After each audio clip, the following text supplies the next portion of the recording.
ಧರ್ಮೇಂದ್ರ ಪ್ರಧಾನ್ ರಾಜೀನಾಮೆ ಬಳಿಕವೂ ಕೂಡ ಇಲ್ಲ ಸುಗಮವಾದಂತ ಚರ್ಚೆ ಸದನದಲ್ಲಿ. ಇನ್ನು ಸಂಸತ್ನಲ್ಲಿ ಏನಾಗ್ತಿದೆ ಅಂತ ಹೇಳಿದ್ರೆ ರಾಜೀನಾಮೆ ಬಳಿಕವೇ ಚರ್ಚೆ ಅಂತ ವಿಪಕ್ಷಗಳು ಹೇಳ್ತಾ ಇದ್ರು. ಧರ್ಮೇಂದ್ರ ಪ್ರಧಾನ್ ರಾಜೀನಾಮೆಯನ್ನ ನೀಡಿದ್ರು, ಆದರೂ ಕೂಡ ಚರ್ಚೆ ಇಲ್ಲ. ಕೆಲವೇ ಕ್ಷಣಗಳಲ್ಲಿ ಉಭಯ ಸದನಗಳು ಮತ್ತೆ ಆರಂಭಗೊಳ್ತಾ ಇದೆ ಅಂತ ಗೊತ್ತಾಗ್ತಾ ಇದೆ. ಹಿಂಸಾಚಾರ ವಿಚಾರವಾಗಿ ಚರ್ಚೆಗೆ ವಿಪಕ್ಷಗಳು ಪಟ್ಟು, ನಿಯಮಾನುಸಾರ ಚರ್ಚೆಗೆ ಸ್ಪೀಕರ್ ಬಿರ್ಲಾ ಅವರು ಸೂಚನೆ ಕೊಡ್ತಾ ಇದ್ದಾರೆ. ಆದರೂ ಕೂಡ ಪಟ್ಟನ್ನ ಸಡಿಲಿಸಿದೆ ವಿಪಕ್ಷ ನಾಯಕರಿಂದ ಪ್ರತಿಭಟನೆ. 6ನೇ ದಿನವೂ ಕೂಡ ನೀಟ್ ಗದ್ದಲಕ್ಕೆ ಬಲಿಯಾದ ಕಲಾಪ. ಇವತ್ತು 6ನೇ ದಿನ ಆದರೂ ಕೂಡ ಸದನದಲ್ಲಿ ಸುಗಮವಾದಂತ ಚರ್ಚೆ ಆಗ್ತಾ ಇಲ್ಲ. ಬರೀ ಗದ್ದಲ, ಗಲಾಟೆ, ಇದರಲ್ಲೇ ಕಾಲಹರಣ ಆಗ್ತಾ ಇದೆ ನೋಡಿ. ಇವತ್ತು 6ನೇ ದಿನ ಶುರುವಾದಂತ ಸಂದರ್ಭದಲ್ಲಿ ಮತ್ತೆ ಗಲಾಟೆ, ಗದ್ದಲ ಶುರುವಾಗುತ್ತೆ, ಮತ್ತೆ ಮುಂದೂಡಿಕೆ ಆಗುತ್ತೆ.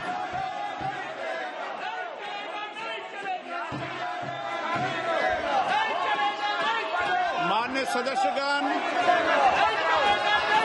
मैं फिर माननीय सदस्य से आग्रह करता हूं, ये सदन है जो दुनिया का सबसे बड़ा लोकतंत्र है, इसकी मर्यादाएं ನೋಡಿ. ಒಂದ್ ಕಡೆಯಲ್ಲಿ ಸದನ ಯಾವಾಗ ಆರಂಭ ಆಗ್ತೋ ಆ ಸಂದರ್ಭದಲ್ಲಿ ವಿಪಕ್ಷ ನಾಯಕರು, ಅದರಲ್ಲೂ ಕೂಡ ರಾಹುಲ್ ಗಾಂಧಿ ಅವರೊಂದು ಪಟ್ಟನ್ನ ಹಿಡಿದಿದ್ರು. ಕೇಂದ್ರ ಶಿಕ್ಷಣ ಸಚಿವ ಧರ್ಮೇಂದ್ರ ಪ್ರಧಾನ್ ರಾಜೀನಾಮೆಯನ್ನ ಕೊಡಬೇಕು ಅಂತ. ಆದ್ರೆ ರಾಜೀನಾಮೆ ಕೊಡಿ ಫಸ್ಟ್, ಆಮೇಲೆ ನಾವು ಸದನಕ್ಕೆ ಬರ್ತೀವಿ, ಅದಾದ ನಂತರ ನಾವು ಚರ್ಚೆ ಮಾಡ್ತೀವಿ ಅಂತ ಹೇಳಿದ್ರು. ಅದಕ್ಕೂ ಮುಂಚೆ ನೀವು ಈ ನೀಟ್ ವಿಚಾರದಲ್ಲಿ ಏನೆಲ್ಲ ಹಗರಣ ಆಯ್ತಲ್ಲ, ಅದಕ್ಕೆ ನಾವು ಚರ್ಚೆಗೆ ಅವಕಾಶ ಕೊಡಿ ಅಂತ ಕೇಳಿದ್ರು. ಅದ್ರ ಮೇಲೂ ಕೂಡ ಅವಕಾಶ ಕೊಟ್ಟಂತ ಸಂದರ್ಭದಲ್ಲಿ ಮತ್ತೊಂದು ಪಟ್ಟ ಅಂತ ಹೇಳಿದ್ರೆ ಶಿಕ್ಷಣ ಸಚಿವರು ರಾಜೀನಾಮೆ ಕೊಡಬೇಕು ಅಂತ. ರಾಜೀನಾಮೆ ಕೊಟ್ಟಾಯ್ತು. ಆದ್ರೆ ಇವತ್ತು 6ನೇ ದಿವಸ ಆದ್ರೂ ಕೂಡ ಸಂಸತ್ನಲ್ಲಿ, ಅದು ಸದನದಲ್ಲಿ ಸುಗಮವಾದಂತ ಚರ್ಚೆ ಆಗ್ತಾ ಇಲ್ಲ.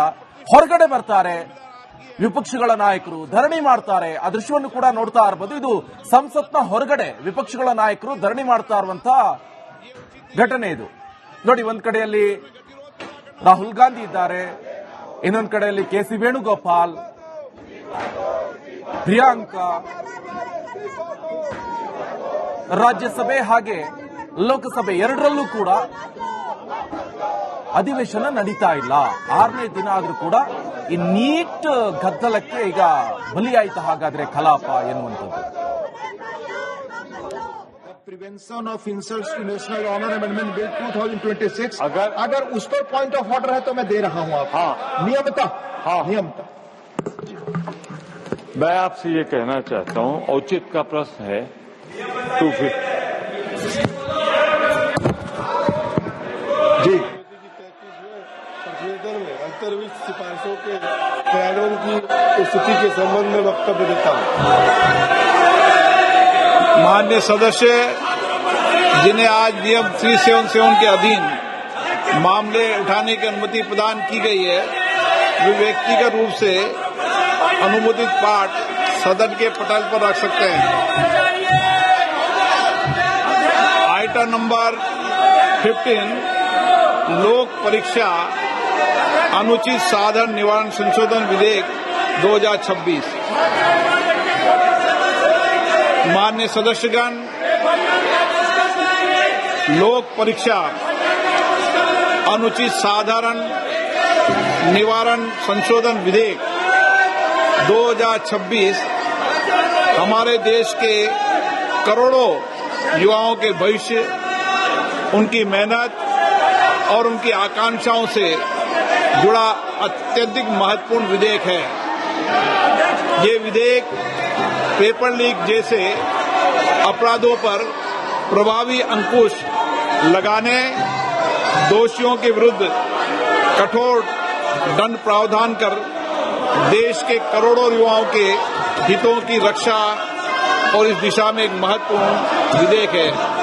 मेरा मानना है, सभी माननीय सदस्यों से आग्रह है, इस विधेयक पर चर्चा होनी चाहिए।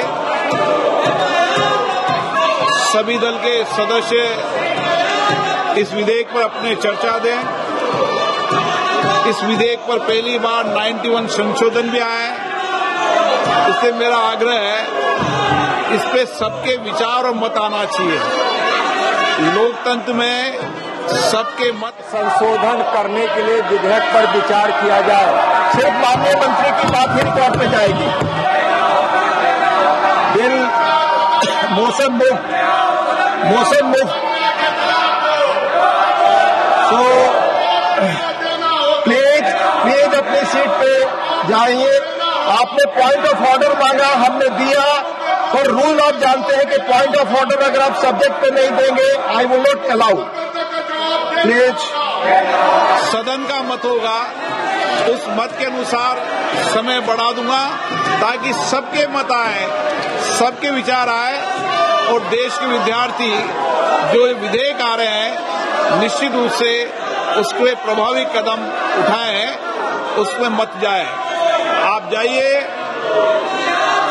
इस विधेयक पर अपने विचार मत व्यक्त कीजिए, नारे नहीं। सदन में विधेयक चर्चा के लिए आपको चुनकर भेजा है। मेरा आग्रह, सदन की कार्रवाई। और अध्यक्ष महोदय जी, मैं आपका धन्यवाद देना चाहता हूं कि इतना महत्वपूर्ण बिल पर आपने पर्याप्त समय दिया और इतने ज्यादा अमेंडमेंट का नोटिस भी आए हैं। जब अमेंडमेंट का नोटिस आया, इसका मतलब कई सदस्य इस महत्वपूर्ण बिल पे अपना मत रखना चाहते हैं। इंट्रोडक्शन के लिए भी नोटिस आए और बिल पे भी अमेंडमेंट नोटिस आए हैं। तो एक तरफ तो इतने अमेंडमेंट का नोटिस आए हैं, आपने आश्वासन भी दिया कि पर्याप्त समय देंगे, तो फिर यहाँ चर्चा को रोकने के लिए ये नारेबाजी क्यों कर रहे हैं, मुझे ये समझ में नहीं आ रहे हैं। ये तो युवाओं का पूरा इस पर नजर है और इतना important bill, public examination prevention of answer means जैसे बिल को चर्चा के लिए रोकना, ये बहुत गलत मैसेज भेज रहा है। मैं कांग्रेस पार्टी को फिर से रिक्वेस्ट करता हूँ, अपने साथियों को समझाइए और बिल पे हम चर्चा शुरू करें।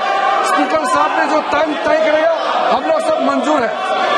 मैं सभी मान्य दलों के सदस्यों से आग्रह करता हूं कि वह और चर्चा करें, आपस में सहमति बनाएं।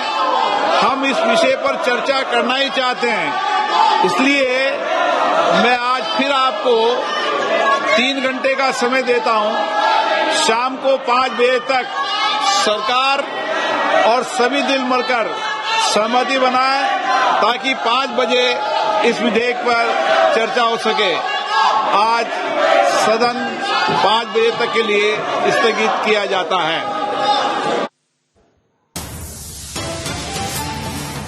ರಾಜ್ಯಸಭೆ ಕಲಾಪ ಮಧ್ಯಾಹ್ನ 3 ಗಂಟೆಗೆ ಮುಂದೂಡಿಕೆ ಆಗ್ತಾ ಇದೆ.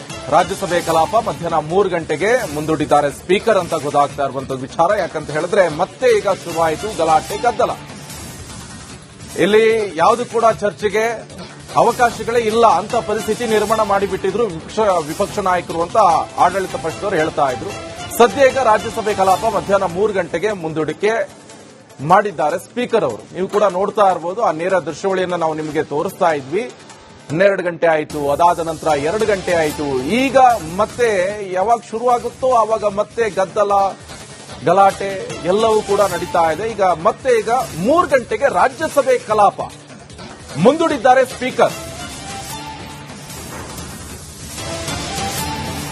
ನೋಡಿ, ವಿಪಕ್ಷಗಳಿಂದ ಗಲಾಟೆ ಹಿನ್ನೆಲೆಯಲ್ಲಿ ಉಭಯ ಕಲಾಪ ಮುಂದೂಡಿಕೆ ಆಗಿದೆ. ಲೋಕಸಭೆ ಕಲಾಪ ಸಂಜೆ 5 ಗಂಟೆಗೆ ಮುಂದೂಡಿಕೆ. ವಿಪಕ್ಷಗಳಿಂದ ಗಲಾಟೆ ಹಿನ್ನೆಲೆಯಲ್ಲಿ ಉಭಯ ಕಲಾಪ ಈಗ ಮುಂದೂಡಿಕೆಯಾಗಿದೆ. ಸದ್ಯ ಲೋಕಸಭೆ ಕಲಾಪ ಸಂಜೆ 5 ಗಂಟೆಗೆ ಮುಂದೂಡಿಕೆಯಾಗಿದೆ ಅಂತ ಗೊತ್ತಾಗ್ತಾ ಇದೆ. ಸದ್ಯ ಈಗಾಗಲೇ ಗಮನಿಸ್ತಾ ಇರಬಹುದು, ಲೇಟೆಸ್ಟ್ ಅಪ್ಡೇಟ್ ಇದು. ಯಾಕಂತ ಹೇಳಿದ್ರೆ 12 ಆಯಿತು, 12 ಗಂಟೆಯಿಂದ ಮತ್ತೆ 2 ಗಂಟೆಗೆ ಮುಂದೂಡಿಕೆ ಆಯಿತು. ಈಗ 2ರಿಂದ ರಾಜ್ಯಸಭೆ 3 ಗಂಟೆಗೆ, ಲೋಕಸಭೆ 5 ಗಂಟೆ ತನಕ ಈಗ ಮುಂದೂಡಿಕೆಯಾಗಿದೆ ಅಂತ ಗೊತ್ತಾಗ್ತಾ ಇರುವಂತ ವಿಚಾರ. ಪ್ರತಿಯೊಂದು ಹಂತದಲ್ಲೂ ಕೂಡ ಚರ್ಚೆಗೆ ಅವಕಾಶ ಕೊಡಿ ಅಂತ ಕೇಳ್ತಾ ಇದ್ರು. ಆಡಳಿತ ಪಕ್ಷ ಅವಕಾಶವನ್ನ ಕೊಡ್ತಾ ಇದೆ. ಆದ್ರೆ ವಿಪಕ್ಷಗಳು ಹಿಡಿದ ಪಟ್ಟನ್ನ ಯಾವುದೇ ಕಾರಣಕ್ಕೂ ಸಡಿಲಿಸಲ್ಲ ಅಂತ ಹೇಳ್ತಾ ಇದ್ದಾರೆ. ಅವರ ವಿಚಾರ ಏನಪ್ಪಾ ಅಂತ ಹೇಳಿದ್ರೆ, ಶಿಕ್ಷಣ ಸಚಿವರು ರಾಜೀನಾಮೆ ಕೊಡಬೇಕು, ಕೊಟ್ಟಾದ ನಂತರ ಚರ್ಚೆ ಮಾಡ್ತೀವಿ ಅಂತ ಹೇಳ್ತಾರೆ. ಆದ್ರೆ ಶಿಕ್ಷಣ ಸಚಿವರು ರಾಜೀನಾಮೆ ಕೊಟ್ಟಾಯಿತು, ಆದ್ರೂ ಕೂಡ ಯಾಕೆ ಚರ್ಚೆಗೆ ಇಲ್ಲಿ ಹೋಗ್ತಾ ಇಲ್ಲ ವಿಪಕ್ಷ ನಾಯಕರು? ಯಾಕೆ ಚರ್ಚೆ ಸುಗಮವಾಗಿ ನಡೀತಾ ಇಲ್ಲ? ಯಾಕೆ ಗದ್ದಲ ಗಲಾಟೆ ಎನ್ನುವಂಥದ್ದು ಕೂಡ ಪ್ರಶ್ನೆ ಆಗ್ತಾ ಇದೆ. ಒಂದ್ ಕಡೆ ಅವಕಾಶವನ್ನ ಕೊಡ್ತಾ ಇದ್ದಾರೆ, ಆಯ್ತು ಮಾಡಿ ಚರ್ಚೆ ಮಾಡಿ ಅಂತ. ಆದ್ರೆ ಸುಗಮವಾಗಿ ಚರ್ಚೆ ಆಗ್ತಾ ಇಲ್ಲ. ಈ ನಿಟ್ಟಿನಲ್ಲಿ ಈಗ ಸದ್ಯ 5 ಗಂಟೆಗೆ ಈಗ ಲೋಕಸಭೆ ಕಲಾಪವನ್ನ ಮುಂದೂಡಿಕೆ ಮಾಡಲಾಗಿದೆ. ರಾಜ್ಯಸಭೆಯಲ್ಲಿ ವಿರೋಧ ಪಕ್ಷ ನಾಯಕ ಮಲ್ಲಿಕಾರ್ಜುನ್ ಖರ್ಗೆ ಅವರಿದ್ದಾರೆ. ಅದು ಈಗ 3 ಗಂಟೆಗೆ ಈಗ ಕಲಾಪವನ್ನ ಮುಂದೂಡಿಕೆ ಮಾಡಲಾಗಿದೆ. ಇದನ್ನು ಹೊರತುಪಡಿಸಿ ಸಂಸತ್ನ ಮುಂಭಾಗದಲ್ಲಿ ವಿಪಕ್ಷ ನಾಯಕರು ಪ್ರತಿಭಟನೆಯನ್ನ ಮಾಡ್ತಾ ಇದ್ದಾರೆ. ಅವರ ಬೇಡಿಕೆ ಏನೇನು ಎತ್ತ ಆ ವಿಚಾರದ ಬಗ್ಗೆ ನಮಗೆ ಸಮಾಧಾನ ಇಲ್ಲ, ಆ ನಿಟ್ಟಿನಲ್ಲಿ ಪ್ರತಿಭಟನೆ ಮಾಡ್ತಾ ಇದ್ದೀವಿ ಅಂತ ಹೇಳ್ತಾ ಇದ್ದಾರೆ. ರಾಹುಲ್ ಗಾಂಧಿ ಹಾಗೆ ಮಲ್ಲಿಕಾರ್ಜುನ್ ಖರ್ಗೆ ಅವರ ನೇತೃತ್ವದಲ್ಲಿ ನಡೀತಾ ಇರುವಂತಹ ಈ ಪ್ರತಿಭಟನೆ